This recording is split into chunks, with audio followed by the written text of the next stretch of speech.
মুস্তাফিজুর রহমানকে একাদশে রেখেই পরিকল্পনা সাজাচ্ছে দিল্লি ক্যাপিটালস। প্লে অফ নিশ্চিত করতে এবার মুম্বাইকে হারাতে মহা শক্তিশালী দল নিয়ে নামবে অক্ষর প্যাটেলরা, যেখানটায় ওপেনিংয়ে থাকবেন দক্ষিণ আফ্রিকার এক তারকা ক্রিকেটার। এছাড়াও পেইসে ফিজের সঙ্গে জুটি করবেন লঙ্কান ফাস্ট বোলার দুষ্মন্ত চমিরা।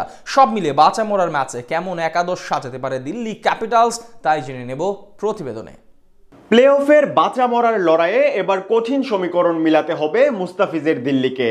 শীর্ষ 4-এ নোঙর করতে একমাত্র প্রতিপক্ষ মুম্বাই ইন্ডিয়ান্সের বিপক্ষে আজ ওয়াংখেড়ে স্টেডিয়ামে মুখোমুখি হবে তার দল, যেখানে হারলেই এবারের আসর থেকে ছিটকে যাবে দিল্লি।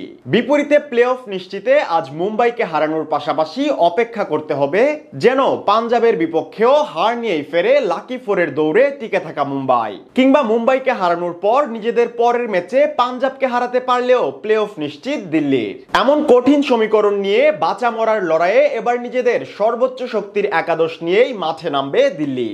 এদিকে মিচেল স্টার্কের অনুপস্থিতিতে কিছুটা শক্তি হারিয়েছে দলটির বোলিং ইউনিট। তাছাড়া ওয়াংখেড়ে স্টেডিয়াম বরাবরই রান প্রসবা, তাই কাজের কাজ করতে হবে দলের বোলারদেরই, যেখানে নেতৃত্ব দিবেন বাংলার কাটার মাস্টারই। সবশেষ ম্যাচেও দলের বোলারদের মধ্যে সবচেয়ে কম খরচে ছিলেন টাইগার পেসার। তবে মুস্তাফিজের সাথে আর কারা থাকবেন দিল্লির সেরা একাদশে, এ নিয়ে প্রশ্নের কমতি নেই বাংলার ক্রিকেট প্রেমীদেরও। এদিকে সবকিছু বিবেচনায় আজ শক্তিশালী মুম্বাইয়ের বিপক্ষে দলটির ওপেনিং এ দেখা যেতে পারে দলের ডান হাতি টপ অর্ডার ব্যাটার কারুন নায়ারকে।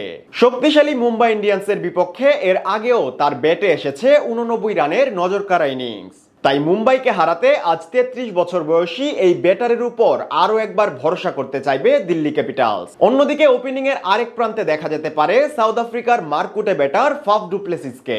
চলমান আসরে দিল্লির হয়ে দারুণ অবদান রেখেছে তার ব্যাট, এমনকি কলকাতা ও হায়দ্রাবাদের বিপক্ষে দুটি অর্ধশতকও হাঁকিয়েছেন এই ডানহাতি। এরপর দিল্লির ওয়ান ডাউনে দেখা যেতে পারে ভারতের তরুণ ক্রিকেটার অভিষেক পুরেলকে।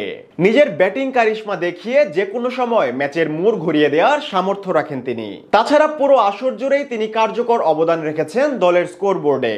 অন্যদিকে মিডল অর্ডারে দেখা যাবে লোকেশ রাহুলকে। ব্যাটিং এর পাশাপাশি উইকেটের পিছনেও দারুণ সামর্থ্যবান তিনি। এরপর 5 নম্বর পজিশনে দলের ভরসায় থাকবেন অক্ষর প্যাটেল। 6 নম্বরে দেখা মিলতে পারে সাউথ আফ্রিকার তরুণ ব্যাটার ট্রিস্টান স্টাবসের। এরপর 7 নম্বর পজিশনে দিল্লির পছন্দ হবেন ভিপ্রাজ নিগাম। শেষ দিকে স্কোর টানার পাশাপাশি লেগ ব্রেকের ঘূর্ণিতে ব্যাটারদেরও বোকা বানানোর সামর্থ্য আছে তার। 8 নম্বরে থাকবেন ভারতের তারকা স্পিনার কুলদীপ যাদব। বিপরীতে দিল্লির পেস বিভাগে দেখা যাবে মুকেশ কুমারকে, তিনি থাকতে পারেন 9 নম্বরে। 10 নম্বর পজিশনে আরেক পেসার হিসেবে থাকতে পারেন দুষ্মন্ত চমিরা। আর 11 নম্বর পজিশনে দেখা যাবে কাটার মাস্টার মুস্তাফিজুর রহমানকে, যার কাটার আর দুর্দান্ত গতির কার্যকারিতা সম্পর্কে আগে থেকেই জানে দিল্লির ম্যানেজমেন্ট। তাছাড়া সবশেষ ম্যাচে 3 ওভার বোলিং করে মাত্র 24 রান দিয়ে তিনি ছিলেন সবচেয়ে কম ইকোনমির বোলার। তাই ওয়াংখেড়ের মতো রান প্রসবা স্টেডিয়ামে মুস্তাফিজের উপরই আরো একবার তাকিয়ে থাকবে দিল্লি, এটুকু নিশ্চিতই বলা চলে।